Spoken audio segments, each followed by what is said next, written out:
Estamos de volta. Hoje o Melhor e Mais Justo discute soluções para acolher uma massa de foragidos, de refugiados que buscam oportunidades longe das mazelas de seus países de origem.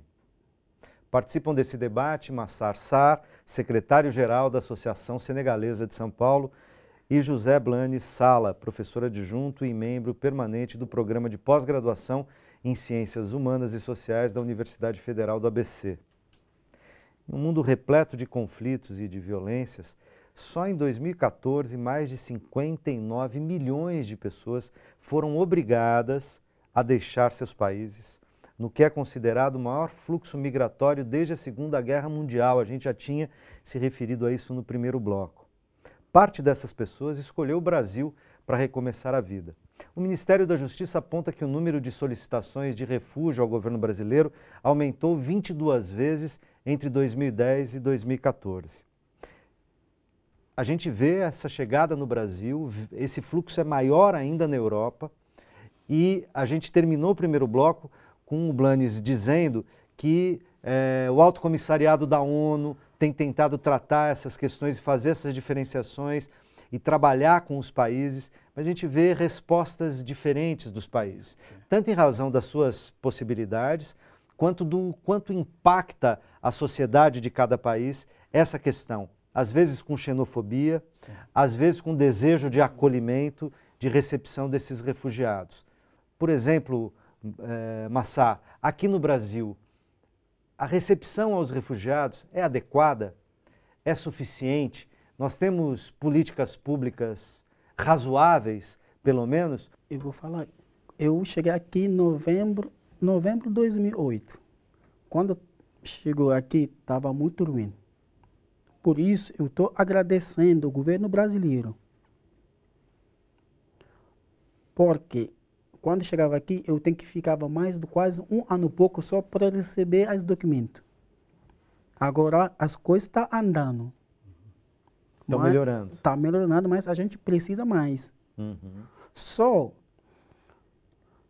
tem um fator que eu estou colocando, porque o Brasil, para mim, não costumou de um jeito, chegou, como por exemplo, quase passou, por exemplo, do 2000, eu acho 2008, estava com 500 e pouco que estava pedindo refúgio e essas coisas. Agora, 2015, multiplicou para quase 22. Uhum. Isso também é outro fator, que eles não estavam bem preparados sobre para receber esse aumento tão grande. É verdade. Isso eu concordo. Mas o governo está fazendo um trabalho bacana. Mas a gente precisa ver muitas coisas para tentar organizar para as coisas poderem andar. Como, por exemplo, na Polícia Federal. Lá também eu acho tem que ver isso. Quando chega um imigrante que não fala português, os servidores que vão receber, eles não falam francês, não falam inglês, não falam arábica, não falam... Só eles falam português. É complicado. Isso também é outro fã. Você chega na Polícia Federal, você não sabe que andar ou onde você pode pedir orientações. Uhum. Isso estava falando, a servidor público também tem que preparar eles para facilitar os contatos para os imigrantes, os refugiados também aqui no Brasil. Isso é um item, né? Você está falando desde a chegada, quem recebe a recepção do imigrante ou do refugiado no Brasil é feita por instituições que não estão suficientemente bem preparadas. Seus funcionários não falam a língua, não sabem exatamente quais são... Porque lá na Polícia Federal, você nunca vai ver essas federais, você só vai ver as empresas terceirizadas que vão fazer esses trabalhos. Sim. É o famoso despachante aqui. É alguém que vai pegar esse trabalho e vai fazer um intermediário e te representar o imigrante ou o refugiado. Não, dentro dos balcões. Dentro dos balcões. Dentro do próprio balcão. Isso eu não sabia. A Polícia Federal se desborda com tanto trabalho e acaba tendo que contratar ela empresas de terceiriza segurança. isso. Ela terceiriza esse serviço. Eu acho, dentro desses terceirizado, eu acho que tem que ter pessoa que está falando várias línguas, também isso ajuda. Isso é um mínimo que as autoridades teriam que providenciar. Mas mais do que isso, porque, por exemplo, uma vez resolvido o problema da entrada, da papelada, ainda que de maneira provisória e tal, tem outros apoios para o trabalho, para a escola dos filhos, para o lugar de moradia, para a inclusão social, porque essas pessoas eventualmente chegam, tudo bem, muitas vezes têm os seus grupos de origem, né? Eu não sei como foi com você, Massá, mas quando você chegou, você encontrou outros senegaleses, tinha alguns conhecidos, como é que foi? Não, quando eu cheguei aqui, a gente, eu acho, estava com 15 ou poucos senegaleses. A gente conversou para falar, a gente já chegamos aqui, vamos tentar se organizar para ver se, como daqui a pouco vai chegar outros senegaleses, para a gente pode deixar eles na caminho certo. A gente organizou, conversou, depois a gente criou a Associação das Senegaleses aqui em São Paulo. E o governo brasileiro, em relação a emprego, moradia, escola, saúde, tem dado respostas razoáveis? Isso que eu estava falando, porque, como por exemplo, você vai numa posto de saúde, o governo, essa saúde é para todo mundo, tem que ir lá, mas quando você chega, como se o protocolo, eles não conhecem, porque é uma folha, eles não conhecem, esse servidor, quando chega aqui, que é isso? Fala documento, eles não conhecem, eles vão, não. De novo, é uma questão da formação do servidor público para isso. Né? Para reconhecer os documentos. Como, por exemplo, tem um acordo entre o Banco do Brasil e a Prefeitura de São Paulo para abrir conta no Banco do Brasil.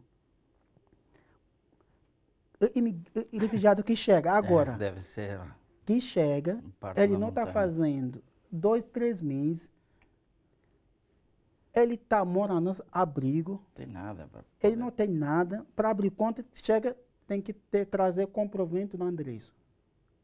Agora, a pessoa que está chegando no Brasil, que não tem nada.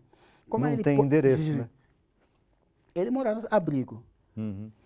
Ele quer abrir conta, você pediu um comprovante de endereço. Tem um acordo, Prefeitura, Banco do Brasil. Agora, eu não estou entendendo porque muitos, quando chega imigrante, eles não vão abrir porque você não tem documento. Posso intervir? Deve, por favor. É o seguinte, eu acho que aí há duas componentes para entender o Brasil como receptor de refugiados e de imigrações forçadas. O Brasil ele é um país que tem uma tradição humanitária longa. Então tem boa vontade. Tem boa vontade. O Brasil é um país constituído principalmente por migrantes. Então sabe com quantos paus você faz uma canoa, por dizer assim, não é? Só que o Brasil talvez não, como já faz um bom tempo que não recebe migrações forçadas, ou talvez nunca recebeu migrações forçadas digamos assim, num panorama global como o de hoje, então o Brasil não tem ainda muitas ferramentas, faltam ferramentas. Então o Brasil, eu te diria o seguinte... Falta experiência, acúmulo. Falta experiência, acúmulo. Mas o Brasil tem boa vontade, tem boa vontade. O Brasil, quando adere à Convenção de 51, lá pelos anos 90, logo cria um órgão nacional para a recepção dos refugiados e poder passar o protocolo, que é o CONARE. O CONARE é um órgão que fica vinculado ao Ministério da Justiça e que é o que tramita os pedidos de refúgio. Só que tem pouquíssimos funcionários. Pouquíssimos funcionários. Por quê? Porque até agora o Brasil, o número de refugiados era bem discreto. Era pouco. Era pouquinho. Aumentou nos últimos anos. Isso que eu estava falando, porque eu me lembro, 2009, 2001, até 2010, estava muito pouco. Do 2010 até 2014, 2015... Um incremento brutal. Então, olha só. Por isso está demorando também essas coisas. Como você falou, tem pouco funcionário na CONARE. Pouco funcionário. Tem uma Polícia Federal que não está acostumada a receber pessoas nessa condição. Não está acostumado a receber pessoas nessa condição. Tem um órgão pequenininho que não tem funcionários suficientes para absorver toda a demanda. Então, o que precisa fazer? Na verdade, isso tudo acaba caindo no colo do Ministério da Justiça, porque a Polícia Federal também está subordinada ao Ministério da Justiça. O que o Ministério da Justiça tem feito ultimamente? Tem buscado ampliar a atuação do CONARE, contratando novos funcionários. Então, o que eu tenho notícia que tem sido feito nesses 2 últimos meses é chamar gente da Infraero, que está trabalhando em aeroportos e que tem algum traquejo com línguas diferentes, para poder tanto tramitar no CONARE os pedidos de protocolo, quanto ajudar a Polícia Federal para quando chegam, para fazer a recepção dessa população. Porque o primeiro lugar onde eles vão bater é na Polícia Federal. Não é? Então, estão deslocando funcionários. Já é um esforço que o Bom, e aí a gente tem organizações, e no Brasil e no resto do mundo também, né? Organizações humanitárias. No Brasil, Cáritas, ligadas à igreja, entre outros. Né? O Blane estava me contando que aqui na Universidade Federal do ABC, nós estamos gravando aqui em São Bernardo do Campo, a Universidade Federal do ABC, nossa vizinha aqui, tem, por exemplo, uma cátedra no curso de Relações Internacionais, Cátedra Sérgio Vieira de Mello, isso mesmo, uma articulação com a ONU, justamente para fazer coisas, né? É só mais uma ferramenta, né? Tanto para formar os estudantes de Relações Internacionais, quanto para fazer coisas em termos de extensão, projetos, programas, cursos de língua, etc., para ajudar nesse trabalho. Né? Isso mesmo. E no resto do mundo? Porque a gente viu, nesse momento agora, que você tem vindo do Oriente Médio um fluxo grande para a Europa, que tem comovido a opinião pública, etc., a gente viu países oferecendo um número muito pequeno de oportunidades, né? Um número de vagas, digamos, de solicitações a serem aceitas pelo país, e muitas vezes a população dizendo não, nós queremos receber mais gente.